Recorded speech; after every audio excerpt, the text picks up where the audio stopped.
Good day mga kabatbat, samahan nyo ako mag-training tayo sa motorride para madagdagan ng ating kaalaman about sa baterya at sa sasakyan, kung paano magkabit, lahat-lahat, kung paano ma-identify kung sira na ba ang battery o hindi, o paano ma-identify kung alternator ang problema, starter, lahat-lahat. So dito, kape-kape muna tayo siyempre habang nag-aantay sa lahat ng attend, and ayan, relax muna. So nag-umpisa pala tayo dito alas 6 ng gabi hanggang alas 11, umabot pa nga ng alas 12 eh. So pakapapikape muna kasi libre ang kape dito, libre na lahat eh. Kaya nagpapasalamat ako sa Motolite, napaganda nito, adikain nyo na matuto ang mga technician at lang mga may so start na mga kabatbat, makinig tayo. Battery technician. Sino po ba yung mga battery technician dito? Humaharap sa customer. Dalawa lang, tatlo, apat, lima. Yun. Ba't kalahati lang? Yung iba kalahati. Ano po ba yun? Yung iba hindi nagtaas ng kamay kasi meron nga dito may-ari tulad ko, tapos may iba technician, at tapos iba mga cashier lang, so hindi Kung magana yung ating battery, unang-una po dyan, ang negative po ay gawa po yan sa anode or spongy LED. Ito po siya, no? So ang spongy LED po ang tawag. At yun, sa mahababang discussion at naggutom na nga yung mga umaten, ito na, pilahan na mga kabatbat.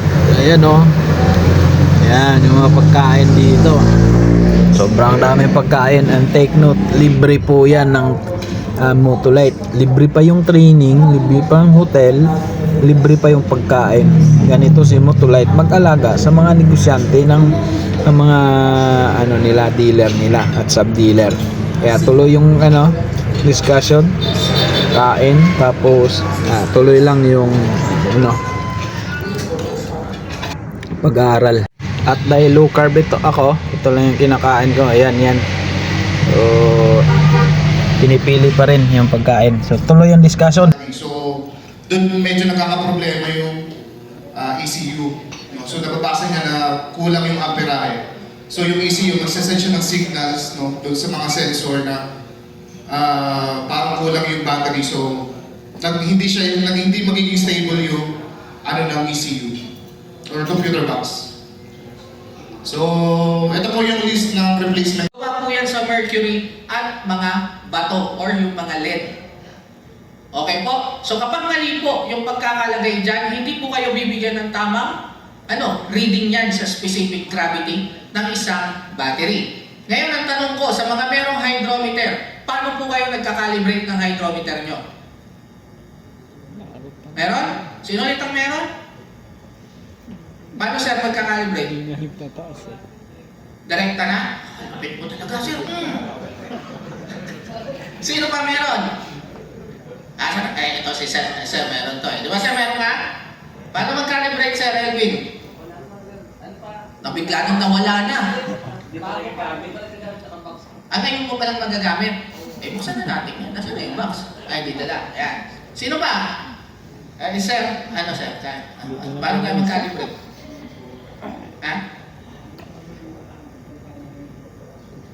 Na nasa bote pa. Tama? To? Di syempre, bubuuin po natin yung hydrometer. Itutusok po natin yung hydrometer doon at pipindutin, hahayaan po natin siya doon ng 20 to 15 minutes. Ibababad nyo po yan dyan. Then kapag ibinabad nyo po at sa loob po ng 20 to 15 minutes, nandun pa rin po siya sa bote, ibig sabihin yung hydrometer na nabili nyo ay maayos. So pwede nyo po yan gamitin. No? Tama? Pero kapag yan po ay hindi nag-stay sa puti at napunta po yan sa pula, ibig sabihin yung nabili nyo pong hydrometer ay sira. So lahat po ng i-check yung battery, discharge po yun kahit bago. Hindi na sir, ginamit mo na eh. Yung bago lang sir. May luma ka ba? Basagin natin sir. Para magkaroon tayo bago. Para bibili tayong bago. Tapos tsaka tayo magkakalibrate. Diba? Tama ba sir? Tama. Ang makacheck ng voltage ng milliampere ng ampere. Okay po? Yan. So, yan po. So, pati sa parasitic, ito po ang aming ginagamit. And then, meron din po tayong load tester. Sino po ang meron ulit? Yung SB5? Yan, so isa, dalawa. SB6. Sino pa? SB5, yung malaki. Ano sa inyo, sir? Ayan. Okay? So, niloload po natin yan times 5 sa ampere rate ng battery. Sa ilang segundo po? Ilan?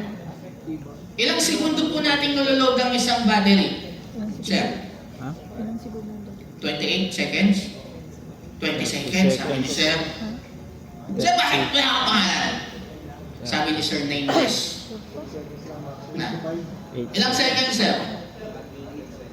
10 seconds. Ilan, sir? 5 seconds? Ha? O, dito ako sa kaliwa. O.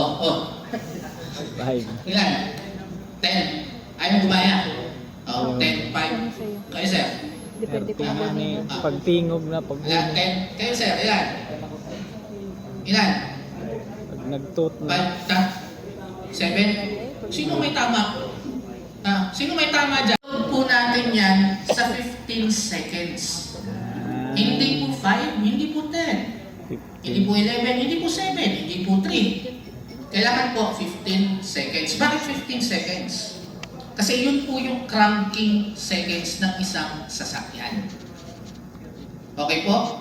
Ganun po siya. Ngayon, kapag niload nyo po sa times 5 ang isang battery, sample, ang isang 2SM Excel ay merong 80 amperes. Iloload po natin yan sa times 5 ng 15 seconds. So, iloload po natin yung kanyang ampere sa 400 amperes. So, ang tanong, kapag bumagsak ang battery, so syempre, ang niloload po natin dito ay 100% fully charged battery or 12.6 hanggang 12.5. Tama? Pag bumagsak po ang battery ng 9.6, ano pong i-declare nyo? Ano, sir? Sir Eliazar. Ano, sir? Ano po, sir? Nanonood ng Panday Tatay mo, no? Sa loob, no? So, papabayaan nyo po yung battery na mag-stand ng 25 minutes. Hindi po pwede yung battery nyo. Pagkasali nyo po ng electrolyte, sisipain nyo po yan papuntang charger. Tama? Tapos kakargahan nyo po yan. No? So, hindi po pwede. Ang nangyayari po dyan, pinipwersa po natin yung paghalo ng materials, ng plates at ng electrolytes. So, dapat papabayaan po natin. Okay? So, alam nyo rin po dapat na ang isang low maintenance battery ay pwede nyo pong ibigay kay customer nang hindi na po charge. Lalong-lalo na po kung pinabayaan nyo na siya ng 25 minutes at ang nakuha nyong specific gravity ay nasa 1 to 40 or in good specific gravity. So, kailan po tayo nagbo-boost charge ng isang low maintenance battery? Ginagawa po natin yan. Kapag tapos ng 25 minutes, yan po yung nakuha nyo. Discharge yung kanyang plates. Kasi hindi po porket na ang inyong low maintenance ay dry charge yan at sinalinan po natin, hindi po na-discharge yung battery. Tandaan nyo po, hinahabol po ng specific gravity kung ano po yung plates ng battery. So kung ang low maintenance nyo ay discharge at sinalinan nyo po ng electrolyte solution yan, discharge po ang kalalabasan yan. Naintindihan? So doon nyo pa lang po yan pwedeng i-boost charge. So kapag may mga customer kayo na ang binibili low maintenance, hindi po sila pwedeng magmadali. Tama? Kasi kung nagmamadali po sila, ano dapat ang ibinibigay nyo? Maintenance free. Kasi yun po ay install, alis na. O pagbayarin nyo. Diba? Pagka-install start o bayad, alis. No? Parang yung kanina lang, di na nagpaliwanag ng warranty, no? Thank you, sir. Automatic po yan. Kapag ang kanyang accessories, 12 volts at nakakonect sa isang battery, masisira po kagad yung inyong battery. Lalong-lalo na yung positive side. So kapag 24 volts yung kanyang system, automatic po ang accessories ay dapat 24 volts din. Okay po? And then, kailangan meron po tayong bracket. Siyempre, sa low maintenance yan, kailangan lagi nating sinasabihan yung customer na tignan yung kanyang battery. Kapag hindi po ginagamit ang sasakyan, ipa-unplug po natin yung mga accessories katulad po ng mga dashcam, no? Mga charger. Kasi nga po, akala ng customer, kapag naka-off yan, hindi siya gumagana. May gumagana pa rin po dyan. Turn off the headlight. Sinisigurado rin po natin kay customer na kapag magpa-park po sila, patay po lahat ng ilaw. Lalong-lalo na yung cabin light. Kasi madalas po, yun ang nakakalimutan. Tama po ba? And then, lagi po natin sasabihan ng customer na gamitin yung kanilang sasakyan. Pag hindi po nila gagamitin, ano po yung sasabihin natin? O hiramin nyo na lang muna. Di ba? Tapos akyat kayo sa makiling. Di ba? Mas matibay yan. Pero hindi nyo po alam, meron pong iron, fluoride, chloride. Kapag hinalo nyo po yan, didikit po ang electrolytes doon, ibabagsak niya po siya. And then hindi na po siya magkakarga. And then positive grid corrosion dahil nga po sobrang init o maluwag yung terminal clamp. And then nandyan din po yung fast recharging. Yung dumating po sa inyo yung battery 10 volts, sabi mo, sir, balikan mo ako ng 1 oras. Di ba? So yung NS40 mo, niload mo ngayon sa 20 amperes. Sunog ang plates niyan. So makikita nyo yan, nangingitim yung loob niyan. Ibig sabihin, yung mga paste, luto na. And then maaamoy nyo po siya, amoy borak or amoy kanal. Nakamoy na po ba kayo yan? Di ba? So dahil po yan dyan. Overusage. No? Araw-araw po yung customer nyo sa Bicol. Meron ba dito? Yung customer araw-araw moving Bicol? Ha? Meron pala. Umaandar, tama? Umaandar po ang sasakyan pero siya ay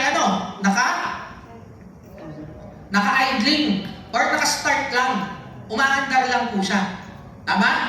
Okay, so tanong, may bumababa na po ba nakarga sa inyong battery? Wala. Kasi si charging system o alternator at si battery ang nagsusupply doon sa accessories na nakabukas. Tama? So kailan po ba bumabalik ang karga ng isang battery? Pag nakapakan, Pag siya ay accelerate. full speed, 60 kilometers per hour or minimum ng 1,000 to 2,000 RPM para po makapag-produce ang charging system pabalik ng kuryente sa alternator. No? Ganyan po siya. So, ibig sabihin, kailangan naka-rev. No? Umaandar. Kaso, hindi nga ako maalis Kasi uso ngayon ng work from home. Tama po ba? O so, kung bibili ako kay Sir Jerry ng baterya, Sir, bibili ako ng baterya sa'yo Kaso, hindi ko gagamitin yung aking sasakyan kasi naka-work from home ako Ano yung pwede mong i-advise sa akin para hindi ma-discharge yung battery ko? Tanggalin negative. Yung negative muna. Tanggalin ang negative muna. Oh, tama naman sir. Pero magkikita tayo sir sa kasa. Reset. Tama? Kasi pag tinanggal ko ang negative, ano mangyayari sa sakyan ko? Reset. Reset. O hindi talaga hanggang yun. Kayo mo talaga sir Sir Michael, natawa kayo. Ano pwede?